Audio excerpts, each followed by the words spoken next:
إبراهيم وعلى آل إبراهيم في العالمين إنك حميد مجيد. قال الله تبارك وتعالى في كلامه المجيد: أعوذ بالله من الشيطان الرجيم. بسم الله الرحمن الرحيم. والشمس وضحاها والقمر إذا تلاها والنهار إذا جلاها والليل إذا يغشاها والسماء وما بناها والأرض وما طحاها ونفس وما سواها فألهمها فجورها وتقواها قد أفلح من زكاها وقد خاب من دساها. قال المؤلف والمفسر رحمه الله تعالى: أدام النفع بعلومه وعلومكم في الدارين آمين. إلى أن قال: وقوله تبارك وتعالى: فألهمها فجورها وتقواها، أي فأرشدها إلى فجورها وتقواها، أي بين ذلك لها وهداها إلى ما قدر لها. قال ابن عباس رضي الله تعالى عنه: فألهمها فجورها وتقواها، بين لها الخير والشر. وكذا قال مجاهد وقتادة والضحاك والثوري. وقال سعيد بن جبير: ألهمها الخير والشر. وقال ابن زید جعل فيها فجورها وتقواها. اب مفسر رحمۃ اللہ علیہ قرآن مقدس کی ان آیات مبارکہ میں جو سورۃ الشمس کی آیات ہیں، فَأَلْهَمَهَا فُجُورَهَا وَتَقْوَاهَا، اس پر اپنے دلائل ذکر فرماتے ہیں کہ فَأَلْهَمَهَا کا معنی ہے کہ فَأَرْشَدَهَا إِلَى فُجُورِهَا وَتَقْوَاهَا، یا اس کا ترجمہ فرمایا اے بین ذالک لہا، کہ اللہ تبارک و تعالی نے ہر انسان کو کھول دیا، بیان کر دیا، بتلا دیا کہ یہ راستہ جو ہے خیر کا ہے اور یہ راستہ جو ہے شر کا ہے. فجور کہتے ہیں گناہ کو، یعنی برا راستہ، اور تقوی کہتے ہیں بچنے کو، یعنی برائی کا راستہ اور اس سے بچنے کا راستہ. دونوں اللہ تبارک و تعالی نے انسان کو بتلا دی.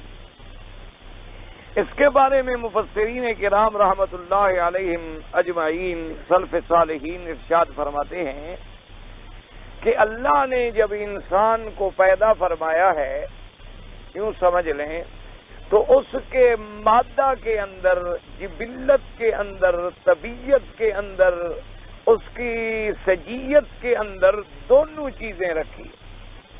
اس میں خیر کا مادہ بھی موجود ہے اور شر کا مادہ بھی موجود ہے. یعنی اللہ تبارک و تعالی نے انسان کو سر سے پاؤں تک لے کر ایک تو یہ آزاد یہ ہے، یہ جسد دیا ہے، اور ایک جسد انسان ہے، ایک نفس انسان ہے اور ایک روح انسان. ان تین کے مرکب کا نام جو ہے وہ انسان. یعنی ایک جسد ہے، ایک جسد کے اندر ایک نفس ہے، اس نفس کے اندر پھر ایک روح ہے. اس روح سے گویا نفس کی حیات ہے اور نفس سے پھر جسد کی حیات ہے. اس لیے قرآن مقدس میں کہیں لفظ آتا ہے انفس کا، اللہ یتوفی الانفس حین موتہا، کہ اللہ اس نفس کو قبض کرتے ہیں موت کے وقت میں. اور کہیں لفظ آتا ہے روح کا، جیسے کئی قرآن پاک کی آیات مبارکہ میں آتا ہے کہ ارواح مومن جو ہیں وہ علیین میں ہوں گے، اور ارواح کفار جو ہیں وہ سجین میں ہوں گے. اور اسی طرح آتا ہے یا احادیث مبارکہ میں کہ ملائکہ آ کر مبارک دیتے ہیں اور یا ایتھا الروح الطیب فی الجسد الطیب، کہ اے روح پاک پاکیزہ جسد میں اللہ کی رضا اور رحمت کی طرف اور اللہ کی طرف چلو. اور پھر ہر آسمان میں اس کا استقبال ہوتا ہے اور اس کی خوشبوئیں پھیلتی ہیں. اور اسی طرح ایک بری روح ہے جس کو جہنم کی طرف لے جایا جائے گا، اس پر ہر طرف سے ملائکہ اللہ کے پھٹکار بھیجتے ہیں اور اس سے ایک بہت بڑی عفونت اور بدبو پھیلتی ہے کہ اللہ کی مخلوق، اللہ کے ملائکہ بھی تنگ آ جاتے. تو بہرحال یہ تین چیزیں، اسی طرح سے پھر اللہ نے انسان کو دیے ہیں حواس خمس، جو مشہور ہیں 5 حواس، یعنی کیا معنی؟ سننا، سننے والے حواس، دیکھنے والے حواس، اور چکھنے والے حواس، اور عقل اور چھونے والے حواس، یہ اللہ نے حواس خمس عطا فرمائے۔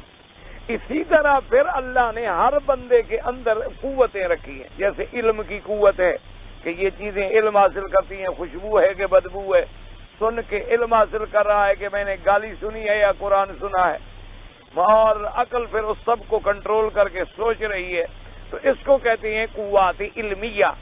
اسی طرح پھر اللہ نے بندے کو دی ہیں قوتیں جن کو کہا جاتا ہے قوت عملیہ، کہ انسان پھر ان کو سوچنے سمجھنے کے بعد پھر عمل کی زندگی میں آتا ہے، اس کام کو کر گزرتا ہے، اس کو کہتے ہیں قوت عملیہ۔ اور اسی طرح پھر ہر انسان میں اللہ نے رکھی ہیں قوت ملکیہ، جو فرشتوں کی صفات ہے، اور اسی طرح اس میں ہیں پھر قوت شہوانیہ، کہ شہوت ہے، لذت ہے، انسان کو عورت کی خواہش ہے، کھانے کی خواہش ہے، پینے کی خواہش ہے، اور چیزوں کی طرف اس کا میلان ہوتا ہے، یہ قوت شہوانیہ اور حیوانیہ کہلاتی۔ تو یہ ساری چیزیں اللہ نے ایک چھوٹے سے انسان کے اندر رکھی ہیں۔ اسی لیے حکم ہوتا ہے نا کہ انسان کو اگر دیکھو تو ایک پورا عالم ہے اور یہ ایک چھوٹا سا عالم ہے، یعنی پوری کائنات جو ہے گویا کہ وہ ایک عالم ہے بہت بڑا، اور انسان جو ہے گویا اس کا ایک خلاصہ ہے چھوٹا سا، کہ جیسے اللہ تبارک و تعالیٰ نے پورے عالم کے اندر اپنی آیات توحید کو پھیلایا ہے، اسی طرح ایک چھوٹے سے انسان کے اندر بھی اللہ نے اپنی آیات کو پھیلایا ہے۔ اسی لیے ہمیں حکم ملتا ہے وفی انفسکم افلا تبصرون، کہ کیا تم کم از کم اپنے وجود میں، اپنے نفس میں بھی غور کر کے اللہ کی قدرت وہ نہیں پہچان سکتے ہو کہ اتنے چھوٹے سے انسان میں اللہ نے کیسی کیسی قوتیں رکھ دی۔ ایک بات یہ سمجھ، دوسری بات یہ سمجھ لیں کہ انسان کو پیدا ہوتے ہی اللہ تبارک و تعالی خیر اور شر دونوں کی سمجھ عطا فرماتے، چاہے وہ انسان ہے، چاہے جانور ہے، چاہے کوئی چیز۔ آپ دیکھیں ایک مرغی کا چھوٹا بچہ ہے، جب وہ پیدا ہوتا ہے انڈے سے نکل آتا ہے، انڈے سے نکل آتا ہے، ابھی آہستہ آہستہ آہستہ آہستہ چل رہا ہے، اگر وہ بلی کو آتا ہوا دیکھے تو فوراً ماں کے پرو میں جا کے چھپ جاتا ہے۔ اس کو پتا ہے کہ میری دنیا میں جائے پناہ اور چھپنے کی جگہ یہی ماں ہے، یہی میری حفاظت کرے گی، اور کون کرے گا؟ وہ کسی بندے کی طرف نہیں بھاگتا، کسی دیوار کی طرف نہیں بھاگتا، سیدھا ماں کی طرف دوڑتا۔ ایک چھوٹی سی چیز ہے، بالکل انڈے سے نکلی اور اسی دن اس کا تجربہ کر لیں آپ، تو اس کے اندر یہ چیز اللہ تبارک و تعالیٰ ودیت فرما دیتے۔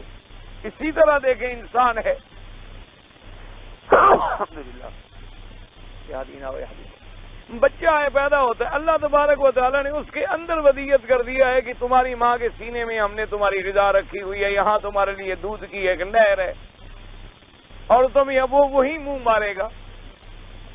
کسی گائے کے بچڑے کو دیکھ لو، چھوٹا سا بچہ جو پہلے دن پیدا، وہ بھی اسی تھنوں والی جگہ پر آ کر منہ مارتا ہے، آخر تھن کو پکڑ لیتا ہے اور چوستا ہے۔ تو یہ ساری چیزیں اللہ انسان میں پہلے دن سے رکھتے۔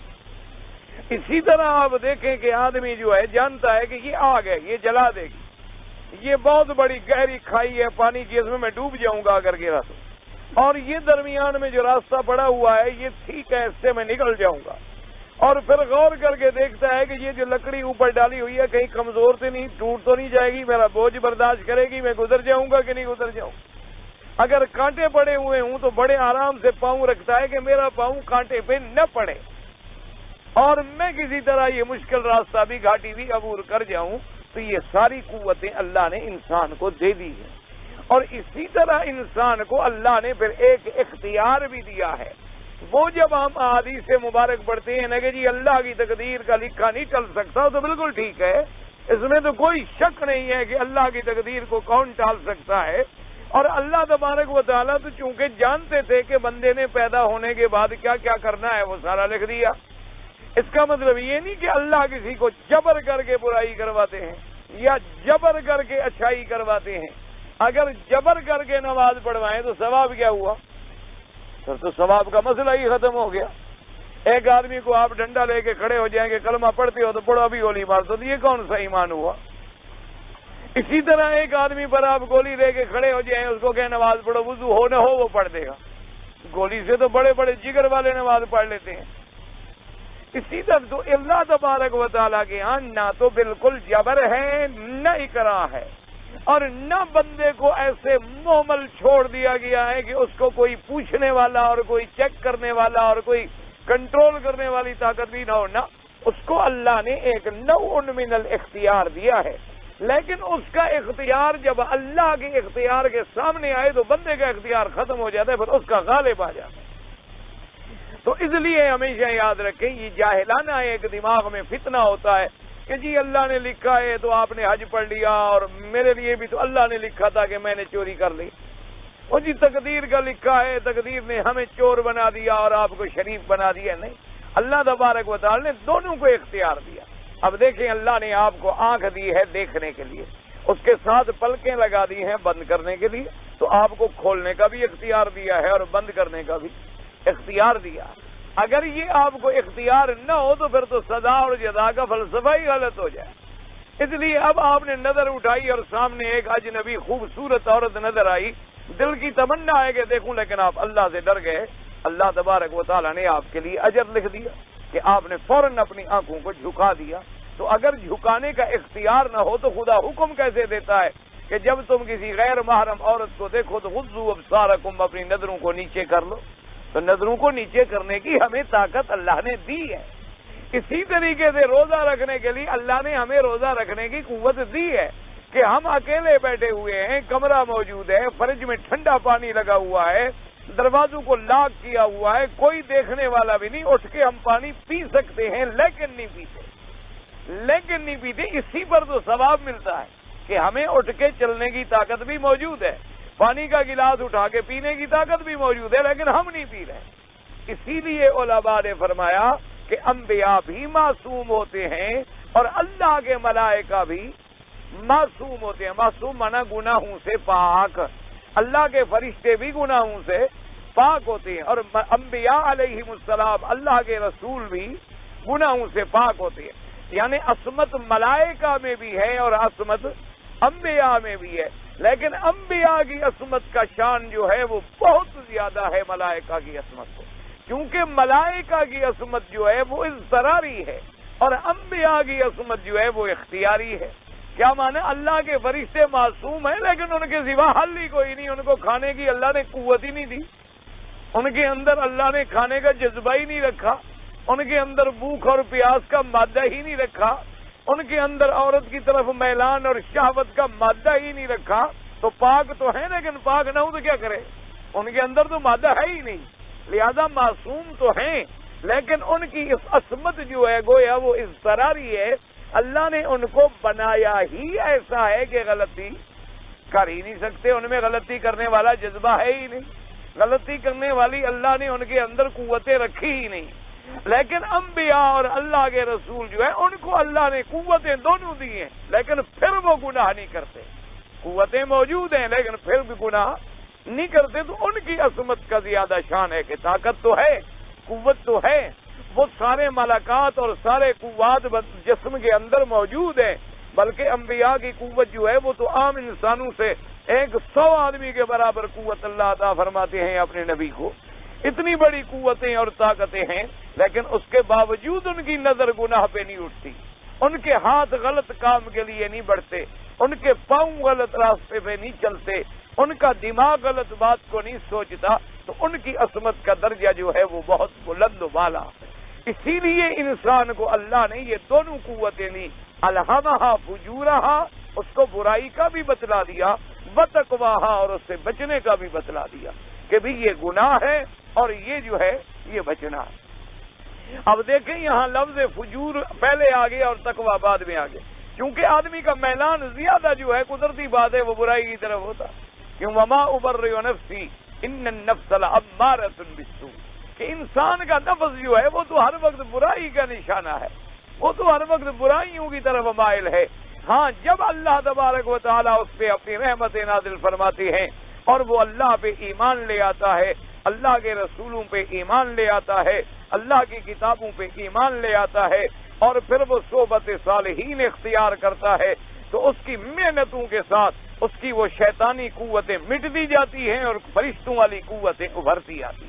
تو اس لیے پھر اس کا رجحان جو ہے پھر نیکیوں کی طرف ہی ہو جاتا ہے. اور اگر اللہ معاف کرے وہ صالحین سے کٹ گیا اور طالحین سے جڑ گیا، اچھے لوگوں سے کٹ گیا اور برے لوگوں کا ساتھی بن گیا، تو اس کی وہ جو اچھائی والی قوتیں تھیں وہ کمزور پڑتی گئیں، وہ دبتی گئیں، اور برائی والی قوتیں جو تھیں وہ ابھرتی گئیں، اور بنتے بنتے انسان سے وہ درندہ بن گیا.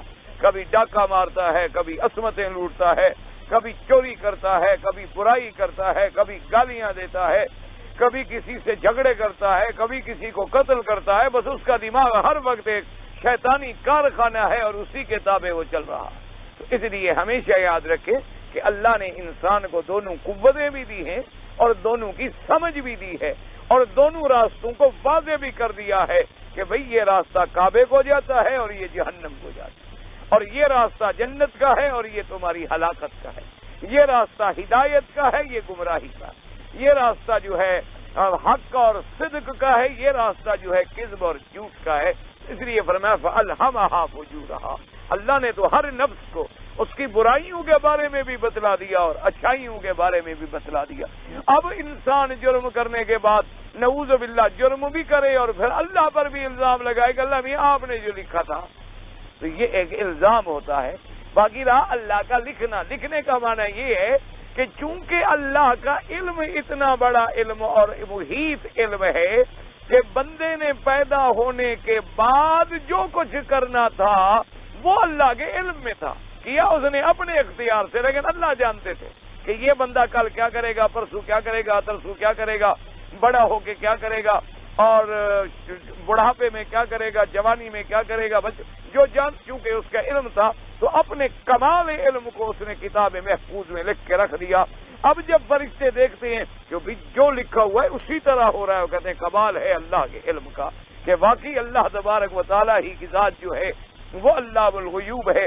اسی لیے جب فرشتوں نے آدم علیہ السلام کے بارے میں کہا تو اللہ نے فرمایا انی اعلم ما لا تعلمون. تمہیں کیا پتا، تم نہیں جانتے ہو جو میں جانتا، کہ تخلیق آدم کا سبب کیا ہے، تشریف آدم کا سبب کیا ہے، تکریم آدم کا سبب کیا ہے، اور پھر اس کو جنتوں میں رکھنے کے وجوہات و اسباب کیا ہے، اور جنت سے اتارنے کے اسباب کیا ہے، ہم نے اس کو کون سی عظمتیں دینی ہیں، یہ ہم جانتے ہیں.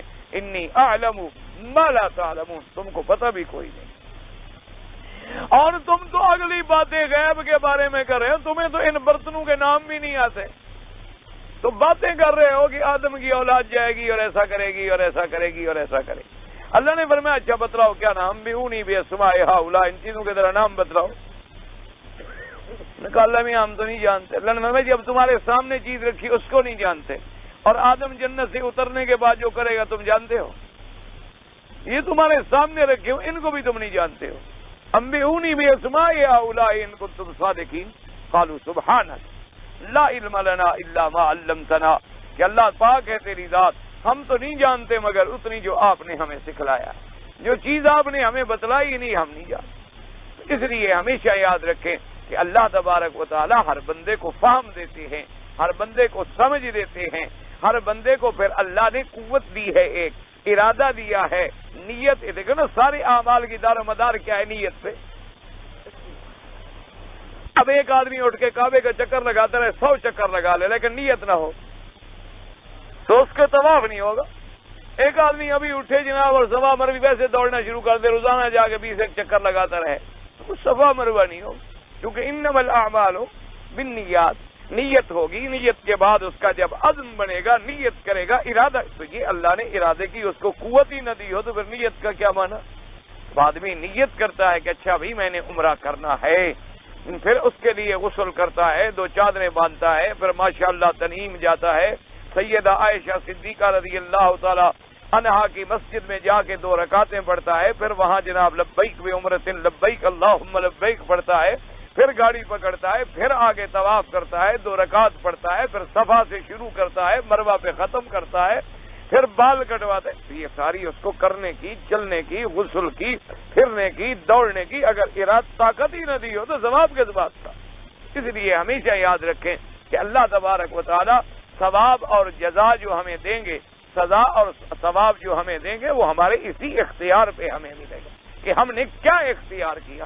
ہم نے ہدایت کا راستہ اختیار کیا, اللہ ہمیں ثواب عطا فرمائے. ایک ہے تقدیر کہ اللہ اگر چاہے تو پورے عالم کو فنا کر دے, اگر اللہ چاہے تو ایک ساری مخلوق مٹا کے ایک نئی مخلوق پیدا کر دیں جو اس میں ایک بندہ بھی نافرمانی والا نہ ہو, اللہ قادر. لیکن اللہ نے اس دنیا کو دار الابتلاء بنا دیا, دار الاختبار بنا دیا, دار الامتحان بنا دیا. اب جناب قیامت میں سب کے پاس پرچہ آ جائے گا, نام عمل لکھا ہوا مل جائے گا کہ تم نے یہ کیا اور تم نے یہ کیا. اب تم آ جاؤ, پھر تمہارا وزن بھی ہو جائے, یہ تمہارا عمل ہے, یہ تمہاری سزا ہے, اور یہ تمہاری جو ہے وہ جزا ہے. اس لیے ہمیشہ یاد رکھیں, جیسے ایک آدمی آیا, ایک صحابی آیا حضور کی خدمت میں, اس نے آگے عرض کیا کہ یا رسول اللہ صلی اللہ علیہ وسلم, میرے 2 عبد ہیں, غلام ہیں, لیکن وہ ایسے ہیں کہ میری نافرمانی بھی کرتے ہیں, میں کوئی حکم دیتا ہوں وہ کچھ کرتے ہیں, اور پھر جب میں کوئی چیز ان کو دیتا ہوں تو اس میں خیانت بھی کرتے ہیں, اور کام بھی صحیح نہیں کرتے. حضور مجھے بھی غصہ آتا ہے, میں بھی ان کو پھر گالیاں دیتا ہوں, کبھی کبھی غصہ آ جائے تو تھپڑ وپڑ بھی مار دیتا ہوں. تو اب ہمارا بھی قیامت میں حساب جزا ہوگا آپس میں, نوکر کا اور مالک کا. حضور نے فرمایا بالکل ہو.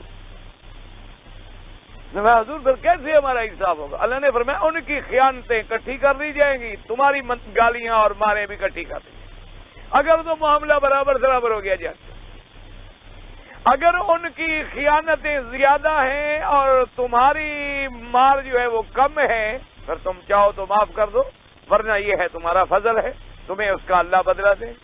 اور اگر ان کا نقصان تھوڑا ہے اور تیری گالیاں زیادہ ہیں, پھر اللہ تم سے بدلہ دلوائے گا. جب حضور نے یہ فرمان سنا دیا, صحابہ سے ایمان والے لوگ تھے, وہ وہاں سے تھوڑی دیر دور گیا اور جا کے بکا, بیٹھ گیا رونے گیا. تھوڑی دیر کے بعد حضور نے دیکھا تو وہ وہاں بیٹھا رو رہا ہے. حضور نے فرمایا بلاؤ اس کو, اللہ کا بندہ یہ رو کیوں رہا ہے؟ وہ آگے حضور نے فرمایا بھی تم کیوں رو رہے ہو خدا کے بندے؟ اس نے کہا حضور روؤں نہ تو اور کیا کروں, آپ نے جو حدیث مبارک سنائی ہے, اب میں تو روز گالیاں دیتا ہوں ان کو, روز میں لڑتا ہوں, گالیاں دیتا ہوں اور بڑی سخت باتیں کہتا ہوں, اب میرے لیے تو مسئلہ ہو گیا. حضور نے فرمایا یاد رکھو کہ قیامت میں کوئی ظلم تو نہیں ہوگا, بالکل عدل ہوگا, انصاف ہوگا.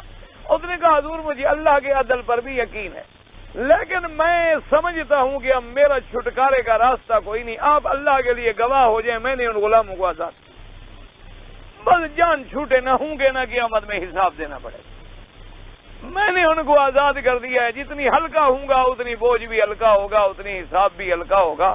ایسا نہ ہو کہ میں اپنے غلاموں کے گالیوں کی وجہ سے جہنم میں چلا جاؤں, اپنے نوکروں کو گالیاں دینے کی وجہ سے میں جہنم میں چلا جاؤں. اس سے بہتر ہے کہ نوکر ہی نہ ہوں, یہ چھٹکارا ہی ختم ہو جائے, یہ سر درد ہی ختم ہو جائے.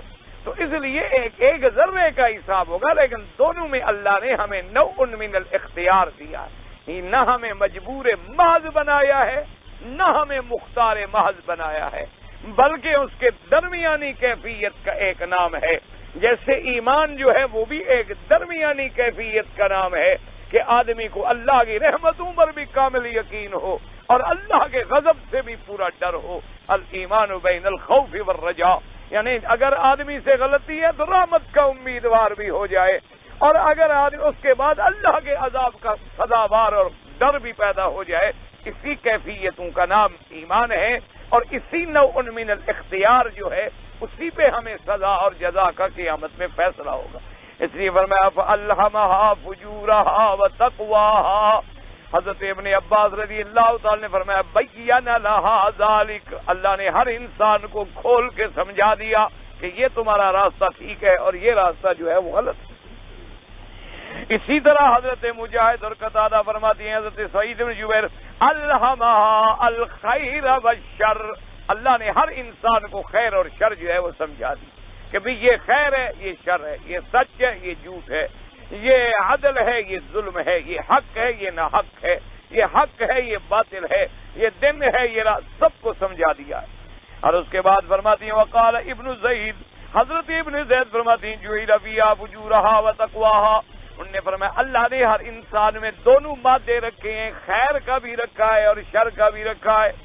وقال ابن جریر حدثنا ابن بشار قال حدثنا صفوان بن عيسى وابو عاصم النبيل قال حدثنا عذرة بن ثابت قال حدثني يحيى بن حكيم بن يعمر بن الاسود الديلي قال لي عمران بن حسين أرأيت ما يعمل الناس فيه ويتكادون فيه أي شيء قضي عليهم قضى عليهم ومضى عليهم من قدر قد سبق أو فيما تستقبلون مما أتاهم به نبي صلى الله عليه وسلم وقدت عليهم الحجة قلت بلا شيء قضى عليهم قال فليكون ذلك ظلما قال ففزعت منه فزعا شديدا قال قلت له ليس شيء إلا وقه وملك يده لا يسأل ما يفعلون يسألون قال صدقك الله إنما سألتك لأخبر عقلك إن رجلا من مزينة وجهينا أتى رسول الله صلى الله عليه وسلم قال يا رسول الله صلى الله عليه وسلم أرأيت ما يعمل الناس فيه ويتكادون شيئا قضى عليهم ومضى عليهم من قدر كالسابق عن شيء ما يستقبل ما أتاهم به نبي صلى الله عليه وسلم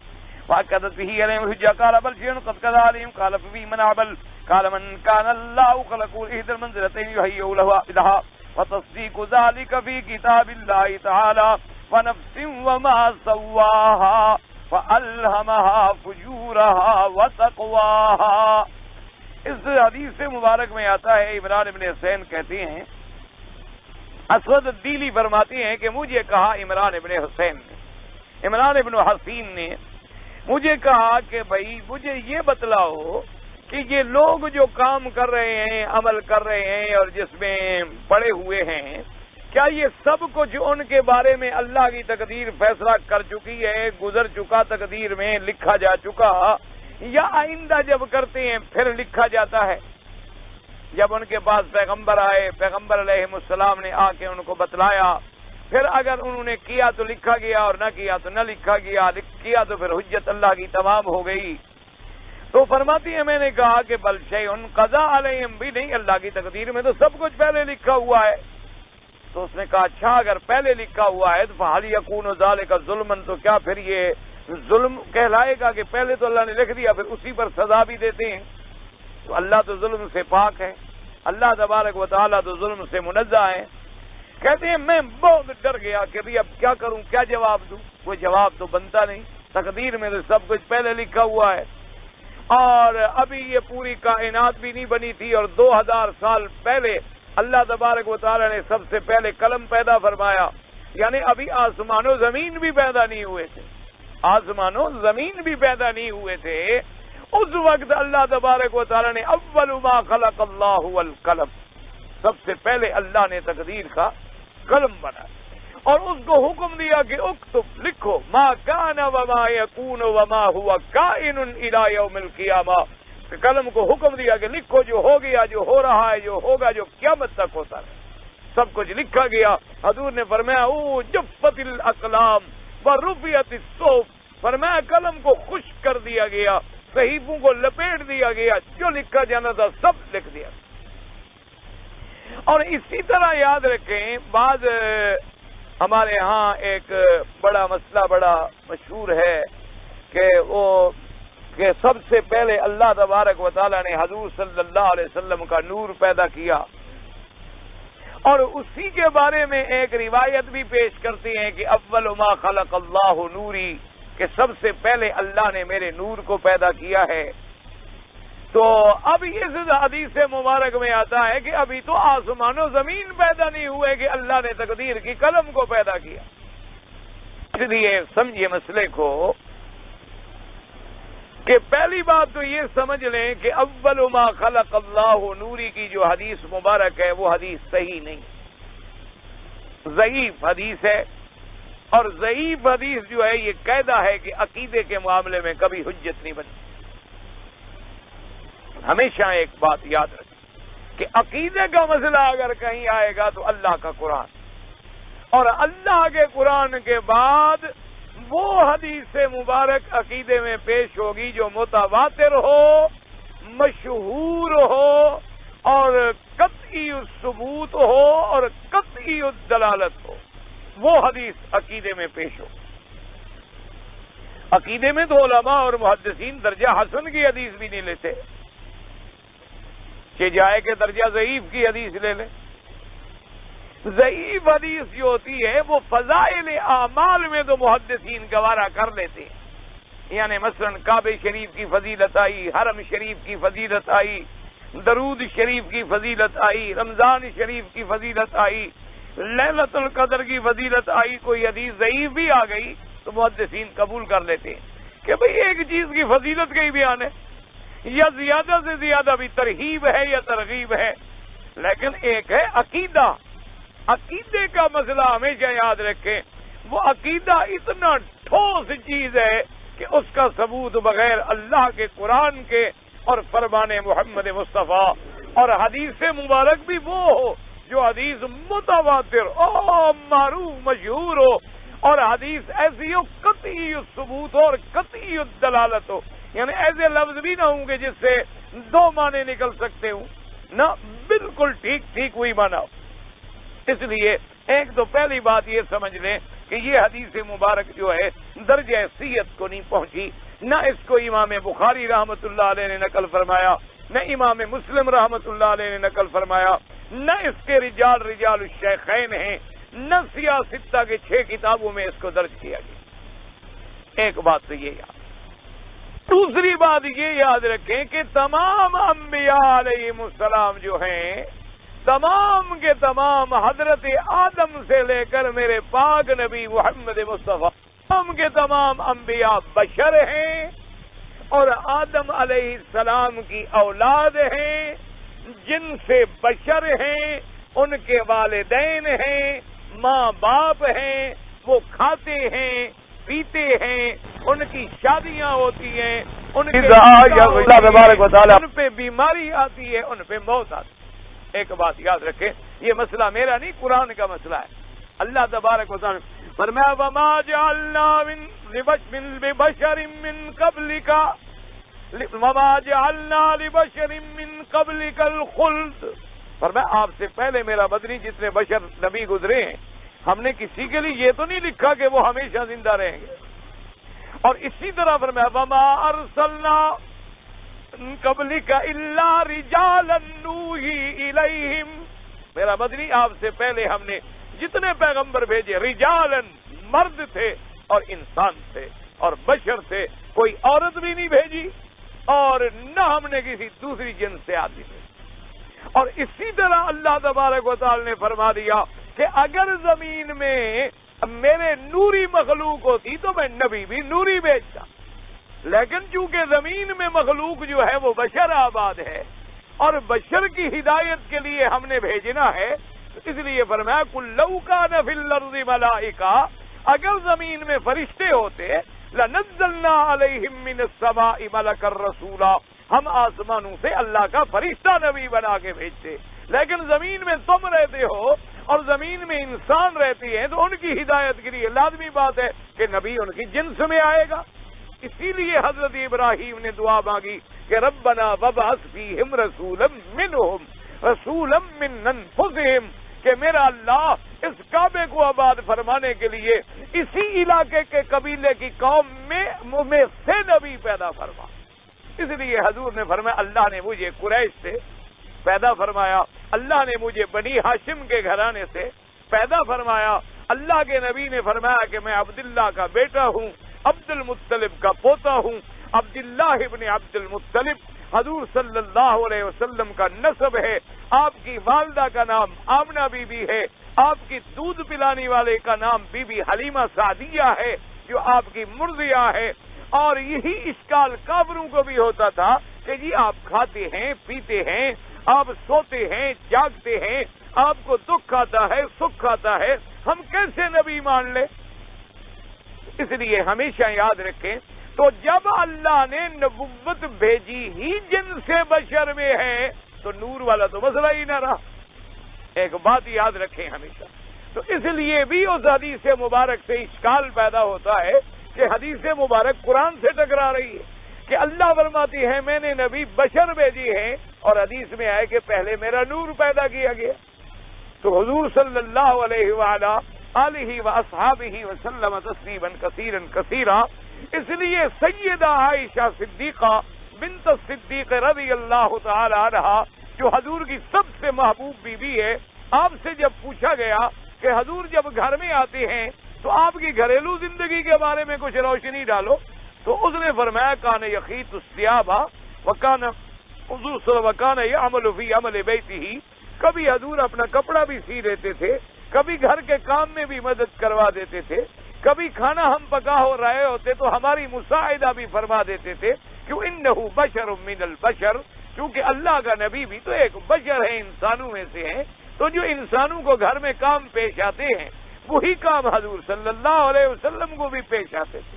اور اسی طرح اللہ نے فرمایا نص قطعی میں کہ آپ اعلان کر دیں، فرمایا کل فرما دیجئے میرا بدنی انما انا بشر، انما حصر کا جملہ ہے، انما حصر کے لیے ہوتا ہے، انما انا بشر مثلکم، میں بشر ہوں، اور بشر کوئی نرالا نہیں، تم میں سے تم جیسا، لیکن اللہ نے مجھے عزت دی ہے کہ یوحا الی، اللہ نے میرے اوپر وحی بھیجی ہے، مجھے نبی بنایا ہے، مجھے اپنی نبوت اور رسالت کے لیے چن لیا ہے۔ تو اس لیے ہمیشہ یاد رکھیں ایسی احادیث مبارک جہاں لفظ نور آئے یا تو سیدھی بات ہے مراد لینی ہوگی، یعنی آپ کا نور نبوت، نور ہدایت، جیسے اللہ نے قرآن کو بھی نور فرمایا، اللہ نے فرمایا قرآن کیا ہے؟ نور ہے۔ اللہ نے فرمایا ایمان کیا ہے؟ نور ہے۔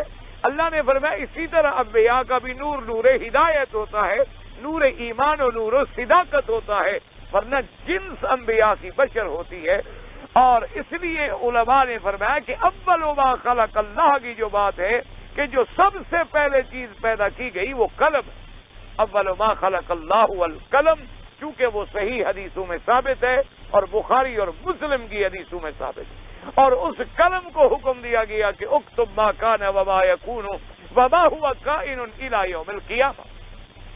اب یہ ہو سکتا ہے کہ اللہ نے نبوت کے لیے جو نور نبوت رکھا اس میں سے حضور صلی اللہ علیہ وسلم کو پہلا شرف ملا، یہ ایک بات ہو سکتی ہے حدیثوں کو جمع کرنے کی، تاکہ ہم کسی حدیث مبارک پر اعتراض سے بھی بچ جائیں گے اور کسی قسم کے عقیدے کے اشکال سے بھی بچ جائیں کہ جب نبوت کے نور کا فیصلہ ہوا، اور وہ نور نبوت سے مراد کیا ہے؟ نور ہدایت، نور صداقت، جیسے اللہ نے فرمایا میرا بدنی ہم نے آپ کی طرف نور اتارا، وَأَنزَلْنَا إِلَيْكَ نُورًا مُبِينًا، ہم نے کھلا ہوا نور اتارا ہے قرآن، کہ جیسے آدمی نور میں دیکھ لیتا ہے کہ یہ راستہ ہے اور یہ کھائی ہے، جو قرآن پڑھ لیتا ہے وہ بھی جنت اور دوزخ کے راستوں کو کھول کے سمجھ لیتا۔ اب اس نور سے مراد یہ نور نہیں ہوتا، نور سے مراد نور ہدایت ہوتا۔ اسی طرح اللہ نے فرمایا کہ جس بندے پر میں راضی ہو جاتا ہوں، فرمایا من یرید اللہ ان یہدیہ، جس پہ میں راضی ہو جاتا ہوں اور میں ارادہ کر لیتا ہوں کہ اس کو ہدایت دوں، یشرح صدرہ للاسلام، اس کے سینے کو میں اسلام کے لیے کھول دیتا ہوں، فہو علی نور من ربہ، وہ اللہ کی طرف سے ایک نور اور روشنی میں آ جاتا ہے۔ جیسے روشنی والا آدمی بھٹکتا نہیں، روشنی والا آدمی کھائی میں گرتا نہیں، روشنی والا آدمی اپنے پاؤں کو بچھو اور سانپ پہ رکھتا نہیں، تو جب اس کا ہم سینہ کھول دیتے ہیں تو اس کے لیے بھی جنت اور جہنم کا راستہ جو ہے وہ واضح کر دیتے ہیں۔ تو اب ایمان بھی نور ہے، قرآن بھی نور ہے اور نبوت بھی نور ہے، تو اس سے مراد نور ہدایت، نور ایمان، نور صداقت، ورنہ اللہ کا قرآن اب آپ اندھیرے میں نہیں پڑھ سکتے، بتی جلاتے ہیں۔ اگر قرآن خود نور ہو اور نور سے مراد یہی نور لیں تو پھر بتی جلانے کی کوئی ضرورت ہی نہ ہو، قرآن کھولیں اور خود بخود روشنی ہو جائے۔ تو اس روشنی سے مراد کیا ہے کہ ہمیں جنت اور جہنم کا راستہ قرآن بتلا دیتا۔ ہمارے لیے جیسے روشنی ہوتی ہے ہم دیکھ لیتے ہیں کہ یہ دروازہ ہے، ورنہ آدمی اپنے گھر میں اندھیرا ہو تو کبھی دیوار سے ٹکرا جاتا ہے، لیکن جب بتی جل جاتی ہے تو دیوار سے نہیں ٹکراتا، سیدھے راستے سے نکل جاتا۔ تو جب قرآن پڑھ لیتا ہے تو گویا نور ایمان اسے مل جاتا ہے، اور اس نور ایمان کا فائدہ کیا ہوتا ہے کہ جہنم کے راستے کو چھوڑ دیتا ہے اور جنت والے راستے کو اختیار کر لیتا ہے۔ اس لیے ہمیشہ یاد رکھیں، اپنے عقیدوں کو صحیح رکھیں۔ اللہ تبارک و تعالی آپ کو، مجھے اور ہر مسلمان کو صحیح عقیدہ نصیب فرمائے۔ یہ بیچارے بعض لوگ محبت میں آ جاتے ہیں اور ایسی باتیں کہہ بیٹھتے ہیں جو قرآن و حدیث کے بھی خلاف ہوتی، ایسی باتیں کہہ بیٹھتے بھی انبیاء کو بشر کہو گے تو کافر ہو جاؤ گے، نعوذ باللہ۔ یعنی انبیاء کو بشر نہ کہنے سے تو کافر آدمی ہو جاتا ہے، کیونکہ قرآن ان کو بشر کہے اور تم نہ کہو تو گویا قرآن کا انکار ہو گیا۔ حضور پاک فرمائیں کہ میں بشر ہوں، انما انا بشر، فرمایا انسا کما تنسون، میں بھی بھول جاتا ہوں جیسے تم بھول جاتے ہو، فرمایا اغضب کما تغضبون، میں بھی غصے میں آ جاتا ہوں جیسے تم غصے میں آ جاتے ہو۔ اسی طرح حضور نے فرمایا انما انا بشر، میں بشر ہوں، میرے پاس جب کوئی مقدمہ پیش ہوتا ہے تو کبھی کوئی آدمی ہوتا جھوٹا ہے لیکن زبان بڑی تیز ہے، بولنے میں بڑا ماہر ہے، وہ دھوکہ دے کے اگر مجھ سے فیصلہ کروا لے تو قیامت میں اس کو سزا بھگتنی ہو۔ پر میں کیوں، میں تو بشر ہوں، ہو سکتا ہے میں اس کی بات کو سچا جان لوں، میں اس کی بات کو سچا مان لوں۔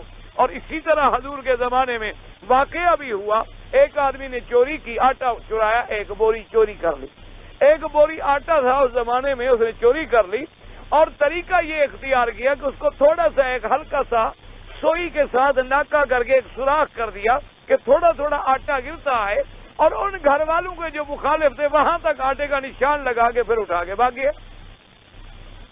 اور صبح جب وہ لوگ اٹھے جناب، وہ سیدھے آگے اس کو پکڑ لیا جس کے گھر تک آٹے کا نشان گیا تھا۔ انہوں نے کہا تم ہمارے چور ہو۔ انہوں نے کہا کیوں؟ اس نے کہا ہمارے گھر سے آٹا چوری ہوا ہے، یہ دیکھو آٹا گرتا گرتا گرتا سیدھا تمہارے گھر آ گیا۔ اس نے کہا اللہ کے بندے خدا کا نام لو، میں تمہارے چور نہیں ہوں، میں نے نہ آٹا چوری کیا ہے، میں حضور کا صحابی ہوں اور میں مسلمان ہوں پکا، میں نے کبھی چوری نہیں کی۔ انہوں نے کہا یہ کیسے ہم مان لیں اللہ کے بندے، جب آٹا تیرے گھر کے دروازے کے اندر آیا پڑا ہے، ہم مان نہیں سکتے۔ انہوں نے نہ پکڑ لیا حضور کے پاس، انہوں نے کہا حضور اس نے ہمارا آٹا چرایا۔ حضور نے فرمایا کیسے آٹا؟ انہوں نے کہا حضور ہمارے ہاں گھر میں بوریاں رکھی تھی آٹے کی، اس نے آٹا چرایا اور پھر باقاعدہ پاؤں کے نشان بھی آ رہے ہیں اور آٹا بھی گرتا ہوا آ رہا ہے، اور وہ بالکل اس گھر کے دروازے کے اندر بھی گرا ہوا ہے، باہر تک گرتا، چلو پھر بھی کوئی وجہ تھی۔ حضور نے فرمایا ہاں بھی تم کیا کہتے ہو؟ اس نے کہا حضور اب میرے پاس بھی ثبوت تو ہے نہیں، لیکن ہوں تو میں بے گناہ، میں نے تو کوئی آٹا واٹا نہیں چرایا۔ حضور نے فرمایا اتنے سارے بندے جھوٹ بولتے ہیں، یہ جو پیرا لے کر آئی ہوئی ہے باقاعدہ پوری ایک قوم آئی ہوئی ہے، یہ جھوٹ بولتے ہیں۔ کہا حضور یہ بھی جھوٹ نہیں بولتے ہوں گے لیکن میں چور نہیں ہوں۔ حضور نے فرمایا نہیں تم چور۔ حضور نے اس کے خلاف فیصلہ دے دیا، فرمایا سزا دو۔ اس نے کہا جی آپ کا فیصلہ مجھے منظور ہے، آپ جو سزا چاہیں دے دیں، آپ کے حکم پر میں ہاتھ بھی کٹوانے کے لیے تیار ہوں، لیکن اللہ کے ہاں میں چور نہیں ہوں، میرا رب میرا یقین ہے میرا فیصلہ کرے، میں چور بالکل نہیں۔ اب یہ حضور نے فرمایا کہ نہیں، سوال ہی پیدا نہیں ہوتا، اتنی سارے لوگ جھوٹ بولتے، یہ پوری کی پوری بستی والے کہتے ہیں کہ آٹا تمہارے گھر میں پڑا ہوا ہے اور تم پھر سینہ زوری بھی کرتے ہو۔ میں نے کہا جی ٹھیک ہے، اس کے خلاف چوری کا فیصلہ ہو گیا۔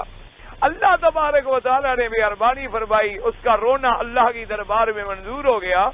وہ جس نے آٹا چرایا تھا صحیح معنی میں، اس نے اپنے کسی بچے کو، کسی ساتھی کو، کسی دوست کو راز بتا دیا کہ دیکھو میں نے کیسے چالاکی کی کہ آٹا بھی چرا لیا اور اپنے مخالف کو بھی چوری میں پھنسا دیا، حضور ہاتھ بھی اسی کا کاٹیں گے۔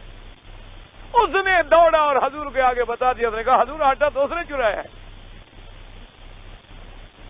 اس نے کہا حضور آٹا چرانے والا تو وہ ہمارا رشتہ دار ہے، اس نے آٹا چرایا ہے، اور وہ کہتا ہے میں نے ایک تیر میں دو شکار کر دیے، ایک تو مخالفین کا آٹا چرایا، دوسرے مخالف کا ہاتھ کٹوا رہا ہوں۔ حضور صلی اللہ علیہ وسلم فرمایا جلدی کرو جلدی کرو، اس بیچارے کو روکو کہیں سزا نہ ہو جائے، اور حکم دیا پکڑو اس کو۔ جب پکڑا بھی کیا ہے، اسے کہا جی آٹا تو میں نے چرایا۔ اب پہلا فیصلہ حضور صلی اللہ علیہ وسلم، چونکہ اتنے آدمی جو گواہی دے رہے ہیں تو حضور نے تو ان کی شرافت اور صداقت کو دیکھنا ہے۔ اچھا وہ بیچارے سارے کوئی جھوٹ نہیں بول رہے، وہ بھی تو ایک ظاہری علامت کی بنا پر کہہ رہے ہیں کہ ہمارے آٹے کا نشان وہاں پہنچا ہوا ہے، حالانکہ وہ بیچارہ بے گناہ تھا اور وہ گناہوں سے پاک تھا۔ اس لیے ہمیشہ یاد کریں، حضور نے فرمایا کہ خبردار میں بھی بشر ہوں، انما انا بشر انسا کما تنسون، میں بھی بھول جاتا ہوں جیسے تم بھول جاتے ہو، مجھے بھی کبھی غصہ آ جاتا ہے جیسے تمہیں غصہ آ جاتا ہے۔ اس لیے میرے آقا نے ایک دفعہ دعا مانگی، حضور نے عرض کیا کہ میرا اللہ میں بشر ہوں، انسان ہوں، میں نے غصے میں آ کر اگر کسی کو بد دعا کی ہو اس کے حق میں دعا بنا دے۔ فرمایا اگر میں نے غصے میں آ کر کسی پہ لعنت بھی بھیج دی ہو تو اللہ میاں بخش دے، بلکہ آپ رحمت بنا دیں۔ اگر میں بھی تیرا ایک انسان ہوں، مجھے بھی تو غصہ آ سکتا، میں بھی تو غصے میں آ کر کبھی سخت بات کہہ سکتا ہوں۔ اس لیے حضور صلی اللہ علیہ وآلہ آلہ واصحابہ وسلم تسلیما کثیرا کثیرا، اس لیے ہمیشہ سمجھا کریں۔ تو اس نے کہا کہ جناب جب تقدیر میں لکھا گیا تو پھر ہم کیوں پکڑے جائیں؟ کہتا ہے میں گھبرا گیا، ففزعت فزعا شدیدا۔ ایسے حضرت سیدنا علی رضی اللہ تعالی عنہ کے پاس ایک آدمی آ گیا، اس نے کہا کہ حضرت علی، ہر چیز کا اختیار اللہ کو ہے کہ نہیں ہے؟ حضرت علی نے فرمایا بالکل ہے۔ اس نے کہا کہ اگر اللہ پاک مجھے ہدایت کا راستہ بتلا دیں یہ تو مہربانی ہے، لیکن اگر مجھے گمراہی کے راستے میں ڈال دیں تو یہ بھی مہربانی ہے۔ کر مجھے گمراہ دیا اور میں کہوں کہ مہربانی کی کہ مجھے گمراہ کر دیا ہے، تو اس فیصلے کے بارے میں کیا کہوں؟ حضرت علی نے رضی اللہ عنہ کتنی پیاری بات کی۔ حضرت علی رضی اللہ تعالی عنہ نے فرمایا کہ سنو، اگر فیصلے کرنے والے نے تیرے حق میں اور تیرے ملک میں، تیرے معاملے میں، تیری چیز میں مداخلت کی ہے تو وہ تو ہے ظلم۔ اگر اس نے اپنے ملک میں، اپنی چیز میں، اپنی مملوک میں کوئی کام کیا ہے تو تم کون ہو پوچھنے والے؟ حضرت علی کے فرمان پہ قربان جائیں، کتنی سی بات میں مسئلہ حل کر دی۔ انہوں نے فرمایا دیکھو یہ رومال ہے تمہارا، اگر ایک آدمی نے غلط فیصلہ کر کے ان کو دے دیا پھر تو ظلم ہے، اور اگر یہ رومال ہی میرا ہے میں جس کو دے دوں۔ اگر اللہ نے کسی کو مثال کے طور پہ گمراہ کیا ہے تو وہ ملک کس کا ہے؟ اللہ کا ہے۔ وہ بندہ کس کا ہے؟ اللہ کا ہے۔ مخلوق کس کا ہے؟ اللہ کا ہے۔ مخلوق کس کی ہے؟ اللہ کا۔ جب ملک اس کا اپنے ملک میں وہ جو چاہے کرے، تم کون ہو پوچھنے والے؟ یا تو تمہارا ملک ہو تو اعتراض کرو، جب تمہارا ملک ہی نہیں، تمہاری کوئی چیز ہی نہیں، تو اپنے ملک میں وہ جو چاہیں تو سب فرمائیں، ان کی مرضی ہے، ان سے کون پوچھنے والا ہے؟ لا یسأل عما یفعل وهم یسألون۔ اسی کا نام تو خدا ہے کہ وہ سب سے پوچھے، اس سے کوئی نہ پوچھے، ورنہ پھر خدا اور بندے میں فرق کیا رہے؟ بندے سے بھی پوچھا جائے اور خدا سے بھی کوئی پوچھنے والا ہو کہ اللہ میاں آپ نے اس کو گمراہ کیوں کیا، تو پھر وہ تو پوچھنے والا بڑا ہوا، جو بڑا ہوا پھر تو وہ خدا ہوا، وہ تو خدا نہ رہا۔ خدا تو ہوتا وہی ہے جس سے بڑا کوئی نہ ہو، جس سے پوچھنے والا کوئی نہ ہو، جس سے اوپر کوئی طاقت والا کوئی نہ ہو، جس سے اوپر قدرت والا کوئی نہ ہو۔ اس لیے اس نے کہا کہ آپ گھبرائیں نہیں۔ حضور پاک سے بھی یہی سوال پوچھا گیا تھا کہ حضور جو کچھ ہو رہا ہے تقدیر میں لکھا ہوا ہے کہ نہیں؟ آپ نے میں لکھا ہوا ہے۔ تو نے کہا جی ففیما نعمل، جب سب کچھ لکھا ہوا ہے تو ہم عمل کیوں کریں؟ ہم نماز کیوں پڑھیں، روزہ کیوں رکھیں، حج کیوں کریں؟ لکھا ہوا تو ہے۔ آپ نے فرمایا بندے سمجھو، جو لکھا ہوا ہے اسی کے مطابق تو اللہ توفیق دے رہے ہیں۔ جو لکھا ہوا ہے، اگر تمہیں بھلائی کی توفیق ہو رہی ہے، معلوم ہوا تیرے حق میں اوپر بھی بھلائی لکھی ہوئی ہے، اور برے کام پہ چل رہے ہو تو یہی لکھا ہوا ہے، تمہاری مرضی جو عمل کرتے ہو کرو۔ تو اللہ پاک اسی کی طرح کی اس کو توفیق عطا فرماتے ہیں جو اس کے فیصلے قضاء و قدر میں ہو چکے ہوتے ہیں، ورنہ فیصلہ سب کا ہو چکا، قضاء و قدر جو ہے وہ سبق ہو چکی، اور جفت الاقلام ورفعت الصحف، قلم جو ہے خشک کر دی گئی اور صحیفے جو ہے وہ لپیٹ دیے گئے۔ تو بہرحال دعا کریں اللہ نے ہمارے حق میں بھی خیر لکھی ہو، اور اللہ پاک اپنی رحمت سے اور قدرتوں سے ہمیں شر سے بچائیں اور خیر نصیب فرمائیں۔ کہتا ہے جی میں نے ایک ٹھیلے پر ایک پتھر ہے اور اس کی شکل جو ہے وہ انسان سے ملتا ہے، اور لوگ کہتے ہیں کہ ہجرت کے وقت جب حضور جا رہے تھے ایک عورت تھی، وہ دشمن تھی کافروں کی، اور حضور نے بد دعا دی، اس کو وہ پتھر بن گئی۔ تو وہ انہیں یہ واقعہ بات سنیں، یہ بالکل واقعہ جو ہے جھوٹا واقعہ ہے۔ اصولاً بات یہ ہے کہ ہجرت کی رات جب حضور نے ہجرت کی تو حضور کے گھر پر پہرا دینا، حضور کے بستر پر حضرت علی رضی اللہ تعالی عنہ کا سونا، حضور کا باہر کافروں کے منہ میں مٹی پھینکنا، سیدنا ابو بکر کا ساتھ جانا، پھر حضور کو کندھے پہ اٹھانا، پھر غار تک پہنچانا، غار کو صاف کرنا، غار کے اندر 3 راتیں حضور کا رہنا، غار کے باہر مکڑی کا جالا بننا، یہ سارا قصہ موجود ہے، صرف یہی عورت والا تمہیں ملا ہے 1400 سال بعد۔ اگر یہ بھی کوئی واقعہ ہوتا تو وہ بھی ذکر ہو جاتا، اس کے چھپانے میں کون سی بات تھی؟ اللہ پاک نے اگر اپنے نبی کی حفاظت کے لیے مکڑی کا جالا بنوا دیا، کبوتر نے انڈے دے دیے، کافر اوپر کھڑے ہوئے دیکھنے نہیں دیتے، تو یہ ساری باتیں جب قرآن اور حدیث نے کھول کے بیان کر دی ہیں تو ایک عورت کی شکل ہے اور پتھر ہے اور فلان ہے، یہ ضعیف الاعتقاد لوگوں کے ڈھکوسلے ہوتے ہیں کہ کوئی نہ کوئی چیز نکل آئی اور کہا یہ اس کی شکل ہے، اور کہیں بتلایا حضرت علی کا پاؤں ہے، کہیں بتایا اللہ کے نبی کا پاؤں ہے، کہیں بتایا یہاں ایک ولی کا پاؤں ہے، جو خدا کا کعبہ ہے جس میں شبہ کوئی نہیں، اس کا احترام تو ہم آج تک کر نہیں سکے۔ اور ایسی چھوٹی چھوٹی باتیں ہم ڈھونڈتے پھریں، جو ایسے پتھر یوں کھڑا ہے، ایسے تم پہاڑوں میں پھرو، کوئی پتھر اونٹ کی شکل میں کھڑا ہے، کوئی گدھے کی شکل میں کھڑا ہے، کوئی بندے کی شکل میں کھڑا ہے، کوئی کسی کی شکل میں کھڑا ہے، تو یہ تو کوئی بات نہیں ہوتی، یہ تو ایسے باہیں میں ہوتی ہیں۔ جیسے ایک دن اگلے دن میرا ایک آدمی آ گیا ماشاءاللہ، آ کے سوال پوچھا، اب کیا کرے آدمی؟ پھر کہتے ہیں جی مولوی وکی ناراض ہو جاتا، کہتا ہے جی جن کی کیا شکل ہے؟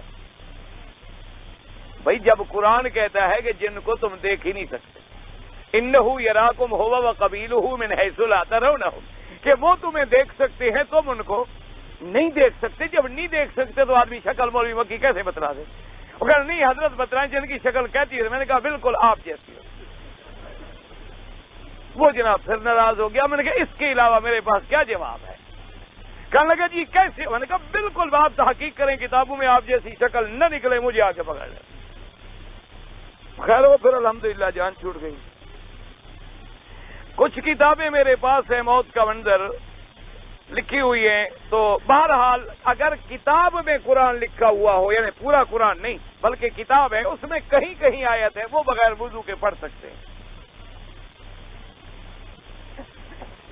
صبح کی نماز کے بعد سورج طلوع ہونے تک امام ابو حنیفہ رحمۃ اللہ علیہ کے نزدیک تو کوئی نماز بھی نہ پڑھی جائے، نہ قضا، نہ سنتیں، نہ طواف کی 2 رکعتیں۔ وہ تو فرماتے ہیں سجدہ تلاوت بھی نہ کرو، وہ تو فرماتے ہیں جناب کے جنازے کی نماز بھی آ جائے تو نہ پڑھے۔ لیکن باقی ائمہ رحمۃ اللہ علیہ کے نزدیک حرم کے اندر جائز ہے، باہر ان کے نزدیک بھی جائز نہیں، صرف حرم کے اندر ان کے نزدیک گنجائش ہے۔ اور بعض ائمہ فرماتے ہیں کہ جو صلاۃ ضرورت والی ہے، کہ جیسے جنازہ آ گیا اب ضرورت ہے کہ جنازہ رکھا نہ رہے، بھی چلو پڑھو اس کو جلدی بھیجو، تو وہ کہتے ہیں یہ ضرورت والی جو چیز آ جائے وہ تو پڑھ لو، ضرورت نہ ہو تو وہ نہ پڑھو۔ بعض ائمہ رحمۃ اللہ علیہ کیوں فرما دے۔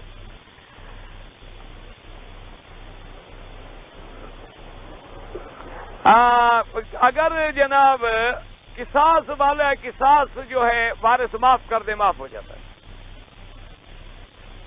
کل عباد اگر حق والا معاف کر دے، معاف ہو گیا۔ اگر معاف نہ کرے تو اس کو ادا کرو، اگر وہ نہیں ہے اس کے وارثوں کو ادا کرو، وارث بھی نہ ہوں تو خیرات کر دو۔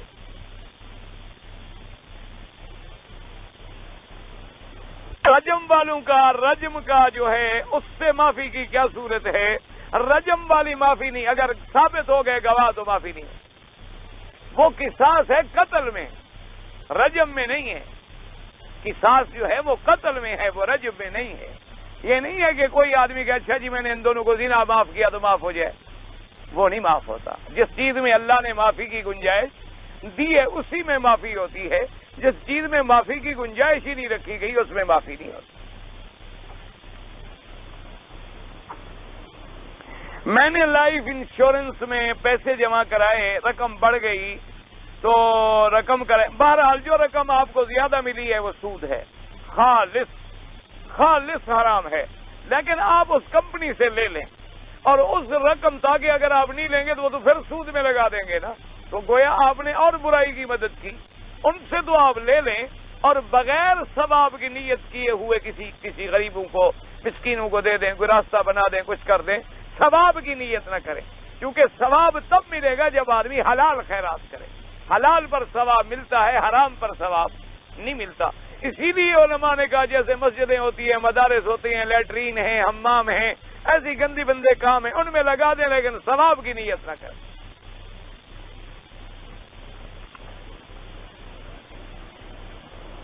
کہتے ہیں جی آپ کے سامنے جو لوگ بیٹھتے ہیں قرآن کھولنے کا کیا فائدہ ہے؟ قرآن کھولنے کا یہ فائدہ ہے کہ اس میں تفسیر ہے، تمہیں جو سمجھ نہ ہو تو آپ کیا کریں آخر؟ تو اس لیے آپ یہ اوپر جو تقریر ہوتی ہے وہ اسی کو کھول کے سمجھایا جاتا ہے، جب ان کے دماغوں میں بیٹھ جاتی ہے پھر ان کو پڑھایا جاتا ہے۔ ویسے قرآن کھول کے بیٹھے رہو تو دیکھنے سے بھی رحمت ہوتی ہے۔ اگر اللہ اتنا عقل دے تو پھر سمجھو نا، یعنی کوئی قرآن نہ پڑھے صرف دیکھتا رہے تو رحمت ہوتی ہے۔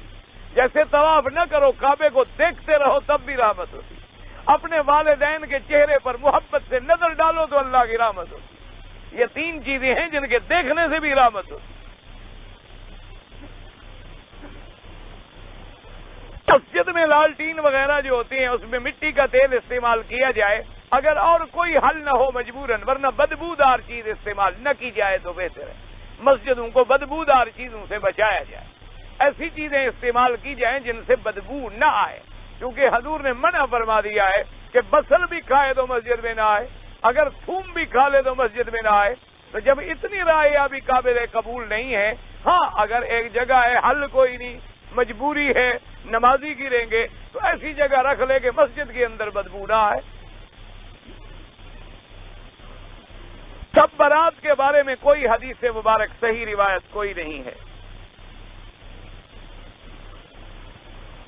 بعض علماء کہتے ہیں کہ زمین سے آسمان کی مسافت 20 میل ہے، میں نے تو آپ سے سنا ہے، کسی علماء سے تو نہیں سنا۔ اگر آپ جیسا کوئی عالم ہے تو اللہ بخشے۔ جب حدیثوں میں موجود ہے کہ 500 اعوام، حضور نے فرمایا 500 سال کا فاصلہ ہے، تو پھر کیا مانا 500 میل یا 20 میل؟ یہ تو فاصلہ حضور نے بتلایا ہے، آپ اور میں کون ہیں پیمائش کرنے والے؟ ویسے آپ ایک دن ہمت کریں، دیکھیں جائیں 20 میل بنتا ہے یا 500 سال کا بنتا ہے۔ نماز فرض میں رکوع سے فارغ ہونے کے بعد ربنا لا تزغ قلوبنا نہیں، ربنا ولک الحمد حمدا کثیرا طیبا مبارکا کما یحب ربنا ویرضی، جو دعائیں حضور نے مانگی ہیں وہی مانگیں۔ شہار بانو تو کوئی نہیں، شہر بانو تو ہے۔ حضرت حسین سے ہوا تھا، ہاں جی ہوا تھا، پتہ نہیں اس کی عمر 4 سال تھی، یہ تو غلط بات ہے، بالکل بالغ تھی۔ کبیر تحریمہ کے بعد سبحانک اللہم و بحمدک تبارک اسمک وتعالی جدک لا الہ الا انت پڑھنا چاہیے۔ چاند ذی الحجہ کی رات کو طواف میں نے بعد المغرب کیا۔ حنفی حضرات کے نزدیک ایک بکری بطور دم ہے، اور اہل حدیث علماء کے نزدیک 13 کا دن بھی جائز ہے۔ ٹیلی ویژن اور VCR کا کام کرتا ہوں، کوشش کرو کوئی اور کام ملے، اس کام سے بچنے کی کوشش کرو۔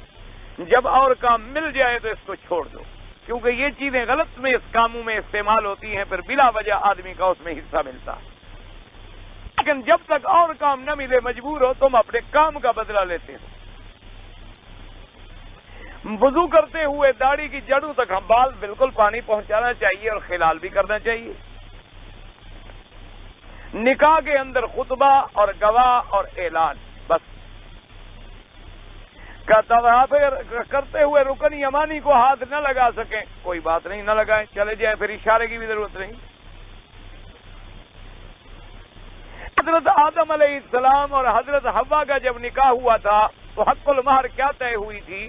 تو جس نے نکاح پڑھا اس سے پوچھیں، یا جس کا نکاح ہوا اس سے پوچھیں، اور اگر آپ سے کسی نے حق المہر مانگی ہو تو اس کا نام مجھے بتائیں۔ اپنی والد والدہ کی حق المہر کا تمہیں پتا ہے؟ آدم اور حوا کی پوچھ رہے ہیں۔ اور بھئی یہ حق المہر کا مسئلہ جو ہے یہ تو زمین میں آیا، وہ تو نکاح آسمانوں اور جنتوں میں ہوا، وہاں تو حکم ہی علیحدہ ہے، وہاں تو اللہ نے حکم دے دیا اس کو نندا ودوجک الجنہ۔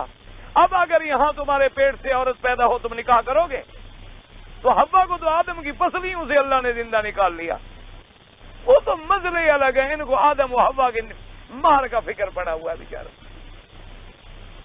انا للہ و انا الیہ۔ بی بی عائشہ صدیقہ کی قبر مبارک جو ہے جنت البقیع مدینے کے قبرستان میں ہے۔ بی بی عائشہ نے اپنی قبر کی جگہ رکھی تھی حضور کی قبر مبارک کے پاس، لیکن حضرت عمر رضی اللہ تعالی عنہ کی جب شہادت ہوئی، حضرت عمر نے اپنے بیٹے کو بھیجا کہ جا کے بی بی سے درخواست کریں کہ اگر وہ مجھے مہربانی کر کے اجازت دے دیں تو میں بھی حضور کے قدموں میں دفن ہو جاؤں۔ اور اگر اجازت نہ دیں تو گھر ان کا ہے، مجھے جنت البقیع میں دفن کیا جائے۔ تو جب بی بی عائشہ کے پاس آئے حضرت عبداللہ ابن عمر، انہوں نے کہا مجھے ابا جان نے بھیجا ہے، انہوں نے فرمایا عمر میرے کا درجہ مجھ سے بڑا ہے، وہ حضور کا ساتھی ہے، لہذا اسے دفن کر دو، مجھے جنت البقیع میں دفن کر دو۔ اور اللہ کو یہی منظور تھا کہ دونوں وزیر حضور کے ساتھ سوئیں۔ ماتم کرنا جو ہے قرآن کی کس آیت سے حرام ہے؟ یعنی ماتم کرنا قرآن کی کس آیت سے حلال ہے؟ آپ مجھے یوں بتا دیں۔ ماتم کرنا قرآن کی آیت سے حرام ہے کہ اللہ نے فرمایا کہ من یطیع اللہ والرسول اطیع اللہ واطیع الرسول من یشاقق اللہ والرسول من بعد ما تبین له الہدی۔